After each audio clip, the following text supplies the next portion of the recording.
कि केजरीवाल के साथ मिल के लालू जी ने ही बहुत सा उनका अच्छा ट्रीटमेंट नहीं होने दिया। समझिए कि उसके कारण उनकी मौत हो गई। चिराग जी मौजूदा स्थिति में समय के अनुसार दिल्ली में ज़्यादा समय दिए, पूरे बिहार में नहीं दिए। चिराग जी अभी काम करें तो उनको काम करने के लिए, अभी सीखने के लिए ये किया गया है कि सीखे, राजनीति सीखें तो उनको सिखाना। ऐसे भी बाप और चचा में क्या फ़र्क है।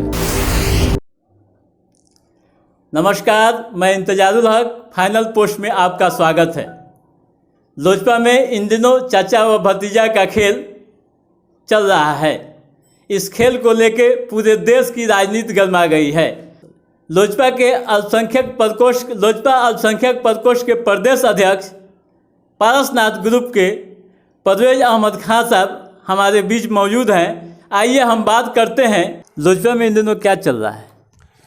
इन दिनों लोजपा में कुछ नहीं चल रहा है। लोजपा में के संस्थापक स्वर्गीय रामविलास पासवान जी और उनके नेतृत्व में जब से पार्टी बनी तब से मैं उसका सक्रिय सदस्य हूँ। मौजूदा स्थिति में रामविलास जी अपने जीवन काल में चिराग जी को राष्ट्रीय अध्यक्ष बनाए थे और सभी लोग मिलकर उनको बनाए थे। फिर 3 साल के टर्म के बाद श्री पशुपति कुमार पारस जी को सभी पार्टी के लोग, मेंबर और सक्रिय जो भी लोग थे उन पर आस्था, विश्वास और पार्टी की रीढ़, पार्टी में काम नहीं हो रहा था। चिराग जी मौजूदा स्थिति में समय के अनुसार दिल्ली में ज़्यादा समय दिए, पूरे बिहार में नहीं दिए। और पूरे कार्यकर्ता ये लोग की इच्छा थी कि पशुपति कुमार पारस जी श्री को राष्ट्रीय अध्यक्ष बना जाए और उनके नेतृत्व में पार्टी मजबूत हो, कार्यकर्ता को हौसला मिले और सहभागिता हो बिहार में सब तरह से। यही चाचा भतीजा खेल में पार्टी को नुकसान हो रहा है कि नहीं? देखिए, अभी तो आज के डेट में हमारे राष्ट्रीय अध्यक्ष संसदीय दल के नेता हैं, उनके अधीन चिराग जी भी हैं। विप होगा तो उनको लोजपा के ही साथ जाना होगा। ये थोड़ी है कि राजद के साथ चले जाएंगे। तो चिराग जी तो अपनी अलग टीम खड़ा कर रहा है ना। घूमने का है, घूम रहे हैं और उससे ज़्यादा तो कुछ है नहीं। आप नहीं मानते हैं कि इससे पार्टी को नुकसान हो रहा है, एनडीए गठबंधन को नुकसान हो रहा है? कोई नुकसान नहीं। अभी एनडीए गठबंधन में माननीय हम लोग के नरेंद्र मोदी जी प्रधानमंत्री हैं, उनके नेतृत्व में, और बिहार में माननीय मुख्यमंत्री जी नीतीश कुमार जी के नेतृत्व में हम लोग हैं। कार्य चल रहा है। चिराग जी तो लालू जी के साथ है, तेजस्वी के साथ हैं। क्या लालू जी तेजस्वी के अलावा किसी को मान सकते हैं क्या? लालू जी तेजस्वी के अलावा किसी को मुख्यमंत्री नहीं। वो तो जो बुला रहे हैं, जैसे अपने ही दल में कितने लोग पुराने नेता थे, रंजन यादव से लेके रामकृपाल जी, सब लोग, और भी कितने बड़े नेता थे। मुस्लिम में आइए तो फातमी साहब थे। इधर मौजूदा स्थिति में शहाबुद्दीन साहब, अभी उनके नेतृत्व में कितना सीट सिवान में बढ़ा। उसके बावजूद जब सरकार 2015 में लालू जी और नीतीश जी की थी सरकार, तो नीतीश जी ने नहीं, लालू यादव ने प्रेशर करके शहाबुद्दीन साहब को तिहाड़ जेल भेजा। इससे पहले कहाँ गए थे? इससे पहले भी तो सरकार थी या लालू जी, शहाबुद्दीन जी जेल में थे। तो इसमें खेल क्या था? जब सरकार के साथ थे तो क्यों तिहाड़ चले गए? उनको डर था कि तेजस्वी का मेरा फ्लेम कम हो जाएगा, बड़ा नेता नहीं चाहिए। काहे कि उन्होंने भागलपुर से निकला तो उन्होंने कहा कि तेजस्वी तो अभी बच्चे हैं, लालू यादव मेरे नेता हैं। और लेकिन राजनीतिक गलियारों में ये पूरी चर्चा है कि आपको चिराग जी तेजस्वी के साथ रहेंगे। अभी तो जा नहीं सकते हैं। अभी जाएंगे तो उनका क्या कहा जाता है, सांसद तो नहीं रह पाएंगे। अभी जब भी रहना है तो अभी उनको आदरणीय पशुपति कुमार पारस जी, हम लोग के जो राष्ट्रीय अध्यक्ष है, उनके अधीन ही रहना होगा। अब मौजूदा स्थिति, बात चुनाव आएगा तो 25 की बात है, 24 की बात है। 24 तक तो उनको लोजपा में ही रहना होगा। लोजपा छोड़ के तो जा नहीं सकते हैं। नहीं तो व्हिप जारी होगा तो इनकी सदस्यता खत्म हो जाएगी। आने वाले समय में पार्टी की क्या रणनीति होगी, खासकर बिहार में अल्पसंख्यकों के लिए? अल्पसंख्यकों के लिए तो समझिए आज़ादी के बाद ही, चाहे जवाहरलाल नेहरू जी भी आए थे, उस टाइम से भी तुष्टीकरण की राजनीति की जा रही है। क्योंकि बाबरी मस्जिद पर पूजा उन्होंने स्टार्ट कराया, राजीव गांधी ने खोला और देश में 2 भाग में ज़बरदस्ती, हिंदू मुसलमान इतना प्रेम मोहब्बत से लोग रह रहे थे, उसको उन्होंने तोड़ा है। कांग्रेस उसमें मेन जिम्मेवार है और आगे वाले दिन में विकास कर रहा है। मोदी जी के मत समझिए, नीतीश जी के कार्यकाल में जितना अल्पसंख्यकों का हर तरह से काम, विकास, शिक्षा सब में उन्होंने जुड़ा, लड़की को स्कॉलरशिप, साइकिल, सब। ऐसा थोड़ी है कि मुस्लिम को नहीं फ़ायदा, वहाँ गांव देहात सब जगह बच्चियाँ शिक्षित हो रहे हैं, सब लोग शिक्षित हो रहे हैं। लालू जी में क्या था कि हाँ रोड है, रोड नहीं है, तनी के रोड दे दिया ही तो बड़कन सब आई तो तनी के गाड़ी चढ़ा दी, गाड़ी बदन पर, देह पर, मर्जे बसन, इस रोड नहीं की बनवावत। और अब बनवाए क्या, चरवाहा विद्यालय, और अपने बच्चे को तो पढ़ा ही नहीं पाए, 10th पास तो दोनों में से कोई नहीं किया। तो शिक्षा जब अपने बच्चा को नहीं पढ़ाए तो ये 15 वर्ष बिहार के शिक्षा पर कहाँ ध्यान था। नीतीश जी इंजीनियर हैं, इंजीनियर की तरह 15 वर्ष में देखिए कितना रोड चमक रहा है, बिल्डिंग। जो थाना चलता था फूस का, पिपरा कोठी में भी थाना था, आप लोग को याद होगा, एक हम लोग आते जाते थे तो फूस का थाना था, बहुत सा थाना फूस का था। सबकी व्यवस्था उन्होंने की, गाड़ी जो ठेल के स्टार्ट होता था, आज गाड़ी सब चमचम गाड़ी है, पुलिस का पुलिसिया भी एकदम टंच है, ड्रेस लगता है कि बिहार है। अच्छा, एक बात बताइए, एनडीए में लोजपा मुख्य धारा में है कि उपेक्षित है? मुख्य धारा में है। मुख्य धारा में नहीं रहता तो केंद्रीय मंत्री हमारे राष्ट्रीय अध्यक्ष कैसे रहते? बिहार में तो नहीं है कुछ, बिहार में मंत्रिमंडल में तो कोई सहयोग नहीं है आपका। आने वाला समय में हम लोग को भी मिलेगा मंत्रिमंडल। आप लोगों को मिले, लोजपा को मिलेगा मंत्रिमंडल? एकदम मिलेगा मंत्रिमंडल, जब विस्तार होगा मिलेगा।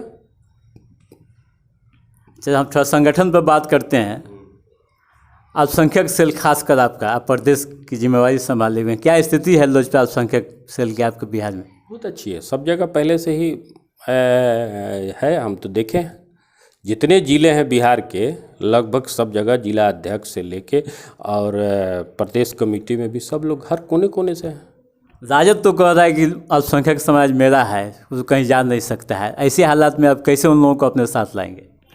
देखिए, राजद तो समझिए जब से आडवाणी जी को लालू जी ने अरेस्ट किया था एक वोट के लिए, उसके अनुसार आज तक मुसलमान लोग, मुस्लिम लोग और लालू जी के साथ हैं। लेकिन लालू जी मुसलमान लोग के एक वही पिक्चर दिखाकर आज तक वोट लेते रहे। और आने वाले समय में हम लोग, इसलिए ना नीतीश जी के भी इसमें बहुत सा मुसलमान लोग इधर आए, तब ना लालू जी हारे। फर्स्ट तो हम लोग 2005 में ही लालू जी को हरा दिए, हमारा ही पार्टी 29 सीट आया था जो लालू जी को बैकफुट बुला दिया, उनकी सरकार चली गई। और उसके बाद जब 29 विधायक थे तो हमारे स्वर्गीय आदरणीय रामविलास पासवान जी ने लालू जी से बात की कि मैं आपको समर्थन दे दूंगा अगर आप मुस्लिम मुख्यमंत्री लाए। तो मुस्लिम मुख्यमंत्री तो उन्होंने लाए नहीं। तो समझिए कहाँ है लालू जी का मुस्लिम प्रेम झूठा। अब बोलिए, अब 15 में आए थे, 15 में मौजूदा घटना देख लीजिए। वो आए तो बहुत मेहनत किए शहाबुद्दीन साहब, तो उनको तिहाड़ भेजवा दिए लालू जी। 2000 में इसी तरह याद आपको होगा कि 2000 में बहुत कोशिश किए थे, जब राबड़ी देवी को मुख्यमंत्री बनाया तो दोनों घर पर अटैक करवाया गया। भाजपा के ही सांसद ने उनको बचाया, शहाबुद्दीन साहब को, सब लोग जानते हैं ये बात। लेकिन क्या प्रेम था उसके बाद में, इतना घनिष्ठ प्रेम था लालू जी से, उसके बाद भी वो नहीं छोड़े। और ये क्या कह जाते, जब उनको बेल हुआ तो वो निकल कहे मेरा नेता लालू यादव। और तेजस्वी को बच्चा कहे, तो तेजस्वी को बच्चा कहे तो उसके खमियाजा में उनको तिहाड़ भेज दिया गया। और यहाँ तक कि नहीं हुआ तो 2 किलोमीटर के अंदर तबीयत खराब हुआ। बहुत से लोग कहते हैं कि केजरीवाल के साथ मिल के लालू जी ने ही बहुत सा उनका अच्छा ट्रीटमेंट नहीं होने दिया। समझिए कि उसके कारण उनकी मौत हो गई। लेकिन कोई अगर ऐसा नहीं रहता तो बगल में आप थे, लालू जी थे, तेजस्वी थे, मीसा भारती थी, मनोज झा थे, कितने उनके कोई भी मतलब एक अदना सा कार्यकर्ता भी राजद का उनके तरफ से नहीं गया। क्यों नहीं गया? सवाल है, क्यों नहीं गया? पूरा बिहार का अल्पसंख्यक सोच रहा है ना। अच्छा, चिराग पासवान को बंगला खाली करने का नोटिस दिया गया है, क्या इसमें पारसनाथ ग्रुप के लोगों का नहीं का हाथ है या क्या? नहीं, वो बंगला 12 जनपद जो है, चाहे उधर जो भी है, तो उसमें केंद्रीय मंत्री ही रहते हैं। इस शुरू से नियम है, इसको कोई बदल नहीं सकता है या कोई द्वेष भावना नहीं है। आप पत्रकार हैं, पढ़े लिखे लोग हैं, 12 जनपद है, बराबर केंद्रीय मंत्री का ही रहा है बंगला। गुजरात जब दंगा हुआ था उस समय रामविलास पासवान जी एनडीए के साथ थे और दंगा के बाद उन्होंने अपने पद से इस्तीफा दे दिया था, ठीक है, केवल मुसलमानों का भरोसा जीतने के लिए। और अभी के समय में आपकी पार्टी बीजेपी के साथ है, ऐसे हालात में कैसे मुसलमानों का भरोसा आप लोग जीतेंगे? देखिए, जात कोई भी हो, सबसे पहले इंसानियत सबसे बड़ी जात है। हिंदू शब्द, हम लोग को भारत एक ऐसा खूबसूरत देश है जहाँ विभिन्न तरह के जात लोग रहते हैं और सब लोग उतना पूरे दुनिया में उतने समाज उतना धर्म कोई नहीं मान के लोग यहाँ जितना भारत में है उतना पूरे दुनिया में नहीं है। सब तरह के विभिन्न तरह के जाति के लोग रहते हैं, आपस में प्रेम भाईचारा सब रहता है। और दंगा कोई भी हो, कोई करे, इंसानियत के नाते जो इंसान होगा उसको दिल पर लगेगा। तो हमारे आदरणीय रामविलास जी बहुत साफ दिल के थे और आने वाले अंबेडकर जी के बाद उनका स्थान है भारत में। अंबेडकर जी एक दलित के नेता थे, दूसरा रामविलास पासवान ही हैं जो दलित के नेता हैं जिसको सारी दुनिया याद करती है। और उनको लगा कि इतने लोग मर गए हैं, उनको ही हुआ, अपने पद क्या करेंगे, जब हम उतने बड़े पद पर रह के इंसान को नहीं बचा सके तो उन्होंने इस्तीफा दे दिया। अभी के समय में चिराग जी भी अपने को दलित के नेता कह रहे हैं और पशुपति पारसनाथ जी भी अपने को दलित नेता मान रहे हैं, तो कैसे दलित समाज जुटेगा? क्या भटकेगा नहीं? एकदम नहीं भटकेगा, टोटल एकदम। जिस तरह हम लोग श्री पशुपति जी के साथ, पारस जी के साथ हैं और हम अपने राष्ट्रीय अध्यक्ष सारे कार्यकर्ता सारे लोग उसी सारे लोग हैं, ऐसा नहीं है। सब लोग उन्हीं के ही नेतृत्व में, कहीं कोई वोट बंटने वाला नहीं है। पिछले चुनाव में हम लोग देखे चिराग पासवान जी अलग चल रहे थे, जहाँ जहाँ जदयू के कैंडिडेट थे वहाँ चिराग अपना कैंडिडेट उतारे थे, इसका नुकसान भी हुआ जदयू को। तो ऐसे हालात में कैसे एनडीए उनको साथ रखेगी या एनडीए पर क्या भरोसा रहेगा? इसी भूल के लिए ना, इसी भूल के लिए पार्टी टूट रही थी। पार्टी का उसके लिए उन्होंने पार्टी को बचाया, कार्यकर्ता को बचाया।